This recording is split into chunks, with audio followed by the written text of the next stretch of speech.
చెల్లెలు welcome back to our channel Madhuvarma vlogs. So ఇవాళ special ఏంటంటే ఆల్రెడీ తమ్నెల్ అయితే చూసే వచ్చుంటారు కదా. మనకి ఎంతో స్పెషల్ అయిన వినాయక చవితికి ఎంతో స్పెషల్గా పెట్టి నూక ప్రసాదాన్ని అయితే ఇవాళ ఇంట్లోనే తయారు చేసి చూపించబోతున్నాను. ప్రసాదానికి చాలా రకాల పేర్లే ఉన్నాయండి. ఉప్మా రవ్వతో చేసే ప్రసాదం అంటారు, రవ్వ కేసరి అంటారు, ఇంకా హల్వా అని కూడా అంటారు. డిఫరెంట్ స్టైల్లో చేసుకోవచ్చు. మనమైతే ఇంట్లో దొరికే ఇంగ్రీడియంట్స్తో మాత్రమే ప్రిపేర్ చేసేసుకుందాం. మనం ఎప్పుడన్నా సరే ఏదైనా ప్రసాదాన్ని ప్రిపేర్ చేసేటప్పుడు ఒక కప్పు మెజర్మెంట్ అనేది కన్ఫర్మ్గా ఫాలో అయిపోతుంది. ప్రిపేర్ చేసే రెసిపీ కూడా 100% పర్ఫెక్ట్గా వస్తుంది అనమాట. సో మనం కూడా అదే మెజర్మెంట్ని ఫాలో అయిపోతే ఈ ఒక ప్రసాదాన్ని అయితే తయారు చేసేసుకుందాం. ముందుగా ఒక కప్పు ఉప్మా రవ్వని అలాగే ఒక కప్పు బెల్లాన్ని తురిమేసుకుని పక్కన పెట్టేసుకొని మీ దగ్గర ఎన్ని డ్రై ఫ్రూట్స్ అయితే ఉంటాయో వాటిని కూడా రెడీగా చాప్ చేసి పెట్టేసుకోండి. మనం చేసుకున్న ఈ రవ్వ కేసరి పర్ఫెక్ట్గా మంచి స్మెల్ అనేది రావాలనుకుంటే కనుక 2-3 ఇలాచీని కూడా ఇలా పొడి చేసేసుకొని రెడీగా పెట్టేసుకోవాలి. ప్రిపేర్ చేసుకునే ప్రసాదం పర్ఫెక్ట్గా రావాలంటే మనం మెజర్మెంట్ చేసుకున్న బాండి కూడా అంతే పర్ఫెక్ట్గా ఉండాలి. లోతుగా ఉండాలి, వెడల్పుగా ఉండాలి. అప్పుడే నూక అనేది పర్ఫెక్ట్గా ఫ్రై అవుతుంది, అలాగే పర్ఫెక్ట్గా కుక్ అవుతుంది అన్నమాట. మనం ప్రిపేర్ చేసే ఈ రవ్వ ప్రసాదానికి మెయిన్ ఇంగ్రీడియంట్ ఏదన్నా ఉంది అంటే నెయ్యి అండి. నెయ్యి లేకుండా మనం దేన్ని ప్రిపేర్ చేయలేం. పైగా మనం దేవులకి సమర్పించే ప్రసాదాల్లో మెయిన్ నెయ్యి మాత్రమే ఉంటుంది. ఆ టేస్ట్ కూడా భలే ఉంటుందండి. నేను యూజ్ చేసే ఈ నేతిని మేము ఇంట్లోనే ప్రిపేర్ చేసుకుంటాం. చాలా బాగుంటుంది. అలాగే మీకు నచ్చినంత నేతిని వేసుకోండి. ప్రసాదానికి ఎంత నెయ్యి వేసినా నెయ్యి పడుతూనే ఉంటుంది. నచ్చిన వాళ్ళు కొంచెం ఎక్కువగానే వేసుకోండి. అలాగే మనం ఇప్పుడు బాండీ పెట్టేసుకుని బాండీలో ఏ కప్తో మెజర్మెంట్ చేసుకున్నామో అదే కప్తో 4 కప్స్ వాటర్ని అయితే బాయిల్ చేసేసుకోవాలి. మరి బాయిలింగ్ మెథడ్ ఎక్కువ అవసరం లేదండి. నార్మల్గా జస్ట్ నార్మల్ టెంపరేచర్లో పెట్టి సిమ్ టు లో ఫ్లేమ్లో పెట్టుకుని మాత్రమే వాటర్ని బాయిల్ చేసేసుకుంటే సరిపోతుంది. ఈ రవ్వ పర్ఫెక్ట్గా కుక్ అవ్వాలంటే ఖచ్చితంగా హాట్ వాటర్ని మాత్రమే యూజ్ చేయాలండి. నార్మల్ వాటర్ని వేసినప్పుడు పర్ఫెక్ట్గా నూక అనేది అంతగా బాయిల్ అవ్వదు, పర్ఫెక్ట్గా కుక్ అవ్వదు అనమాట. వాటర్ ప్లేస్లో మీరు పాలను కూడా యాడ్ చేసుకోవచ్చు. ఎందుకు అంటే 4 కప్స్ వాటర్ వేసారంటే 2 కప్స్ పాలను కూడా యాడ్ చేసి మనం దీన్ని ప్రిపేర్ చేసేసుకోవచ్చు. తర్వాత ఈ విధంగా బాండీలో నెయ్యి వేసాం కదా, నెయ్యి కరిగిపోయిన వెంటనే డ్రై ఫ్రూట్స్ని కూడా యాడ్ చేసేసుకొని గోల్డెన్ బ్రౌన్ కలర్ వచ్చేంత వరకు లో ఫ్లేమ్లో అడ్జస్ట్ చేసుకుంటూ డ్రై ఫ్రూట్స్ అనేది గోల్డెన్ బ్రౌన్ కలర్ వచ్చేంత వరకు బాగా ఫ్రై చేసుకోవాలన్నమాట. తర్వాత వచ్చేసి కిస్మిస్ని కూడా లాస్ట్లో యాడ్ చేసుకోండి. కిస్మిస్ని ఫస్ట్లో యాడ్ చేయడం వల్ల బాగా ఫ్రై అయిపోయి తొందరగా మాడిపోయి ఛాన్స్ ఉంటుందన్నమాట. తర్వాత కొద్దిగా రవ్వని ఇందులోనే యాడ్ చేసేసుకోవాలండి. మీరు అనుకోవచ్చు ముందే ఫ్రై చేయొచ్చు కదా అని చెప్పేసి. ముందు ఫ్రై చేయాల్సిన అవసరం అయితే లేదనమాట. ఇలాగ డ్రై ఫ్రూట్స్ వేసిన తర్వాత నేతిలో రవ్వని బాగా ఫ్రై చేస్తే ఆ ఫ్లేవర్ అనేది బాగుంటుంది. మనం తినేటప్పుడు కూడా ప్రసాదానికి కరెక్ట్గా పర్ఫెక్ట్గా సరిపోతుంది అనమాట. సో ఈ విధంగా సిమ్ టు లో ఫ్లేమ్లో అడ్జస్ట్ చేసుకుంటూ బాగా ఫ్రై చేసుకుంటూ హై ఫ్లేమ్ పెట్టేసేసి తొందరగా రవ్వ ఫ్రై అయిపోతుంది కదా అని చెప్పేసి హై ఫ్లేమ్ పెట్టారంటే కనుక రవ్వ అనేది మాడిపోయి చేతి వచ్చేస్తుంది అనమాట. ప్రసాదం పర్ఫెక్ట్గా రాదు. సో సిమ్ టు లో ఫ్లేమ్లో అడ్జస్ట్ చేసుకుంటూ మాత్రమే రవ్వని బాగా ఫ్రై అవ్వనివ్వాలి. తర్వాత మనం ఆల్రెడీ బాయిల్ చేసి పెట్టుకున్న వాటర్ని ఇందులో కొద్దిగా వేసుకుంటూ ఇంకా సరిపోకపోతే ఎక్స్ట్రా వాటర్ని కూడా యాడ్ చేసుకోవచ్చండి. ఎక్స్ట్రా వాటర్తో పాటు అదేవిధంగా స్వీట్నెస్ని కూడా ఇందులో పెంచేసుకోవాలన్నమాట. 1 కప్పు బెల్లానికి 1.5 కప్పు బెల్లాన్ని కూడా యాడ్ చేసుకోవచ్చు. దీంట్లో పర్ఫెక్ట్ మెజర్మెంట్ రావాలి అంటే కనుక రాదండి.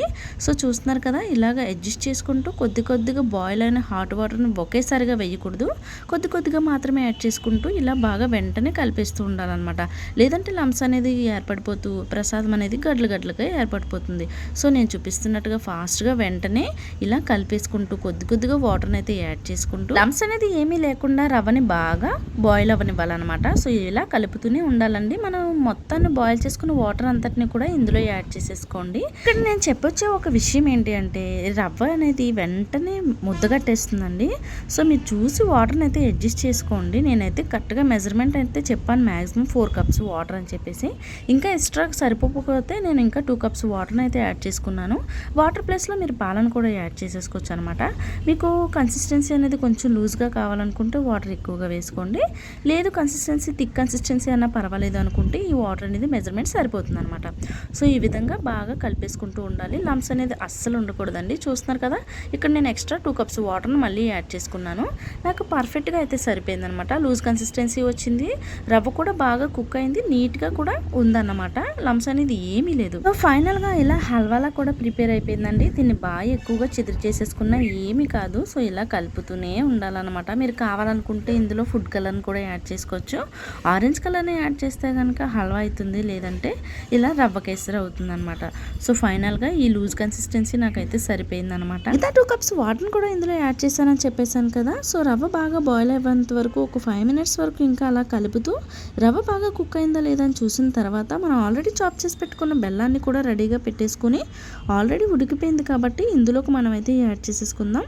నేను చూపించే మెజర్మెంట్ అయితే 1 కప్పు నూక ప్రసాదానికి 1 కప్పు బెల్లం కరెక్ట్గా సరిపోయిందండి.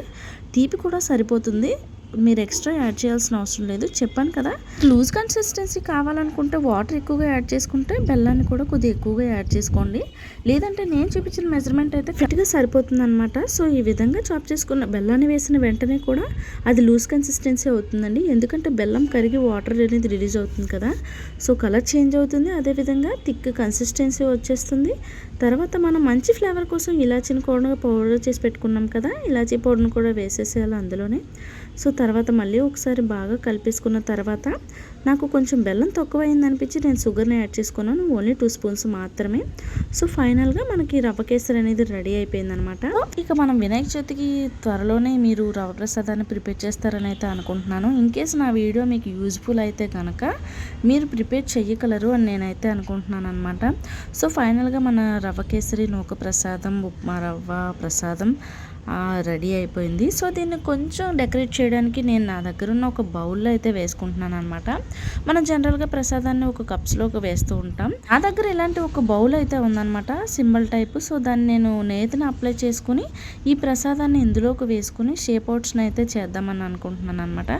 సో ఫైనల్గా ఇలా ప్రసాదాన్ని ప్రిపేర్ చేసిన ప్రసాదాన్ని ఇందులో వేసేసుకొని కొద్ది కొద్దిగా ఇలా వేసేసుకున్న తర్వాత గరిటతో ఇలా ప్రెస్ చేసుకుంటూ ఉంటే ఆల్రెడీ లూజ్గానే ఉంది కాబట్టి కొంచెం వేడి తగ్గిందంటే డ్రై అయిపోతుంది అనమాట. సో మనం వేడి మీద మాత్రమే ఇలా వేసేసుకుంటే మనకి షేప్ అనేది కరెక్ట్గా పర్ఫెక్ట్గా వచ్చేస్తుంది. సో ఎడ్జెస్ అనేది గ్యాప్ లేకుండా ఇలా ఫుల్ఫిల్ చేసేసుకోవాలి. గరిటతో ఇలా ప్రెస్ చేసుకుంటూ ఉంటే ఆటోమేటిక్గా అది లోపలికి ఇలా అబ్జర్వ్ అయిపోతుంది అనమాట. సో ఫైనల్గా అవుట్పుట్ అనేది ఎలా వస్తుందో మీరే చూడండి. చాలా అంటే చాలా పర్ఫెక్ట్గా వచ్చిందనమాట. యాక్చువల్గా చెప్పాలంటే అనుకోవచ్చు మీరు బర్త్డే కేక్స్ కూడా దీన్ని యూజ్ చేయొచ్చు, ఎందుకంటే షేప్ అంత కరెక్ట్గా వచ్చింది. ఓన్లీ కలర్ ఒకటే తక్కువైంది అంతే. యాజ్ యూజువల్గా సేమ్ ఇంకా కేక్ లాగా అనిపించింది అనమాట చూసిన వెంటనే. సో ఫైనల్గా మన అవుట్పుట్ వచ్చేసి రెడీ అయిపోయింది. మీకు ఎలా నచ్చిందో కామెంట్ సెక్షన్లో కామెంట్ అయితే చేసేయండి. సో ఇలా షేప్స్ ఉన్న వల్ల మనకి చూడడానికి బాగుంటుంది, పిల్లలు కూడా చాలా ఇష్టంగా తింటారండి. న్యాచురల్గా పెడితే కనుక ఏ పిల్లలు కూడా ఇష్టపడి తినరు. సో ఇలా కలర్ఫుల్గా ఉండి పైన మళ్ళీ డ్రై ఫ్రూట్స్తో గార్నిష్ చేసేసుకుంటే మన టేస్టీ నూక ప్రసాదం అయితే రెడీ అయిపోతుంది. వీడియో నచ్చితే లైక్, షేర్, సబ్స్క్రైబ్.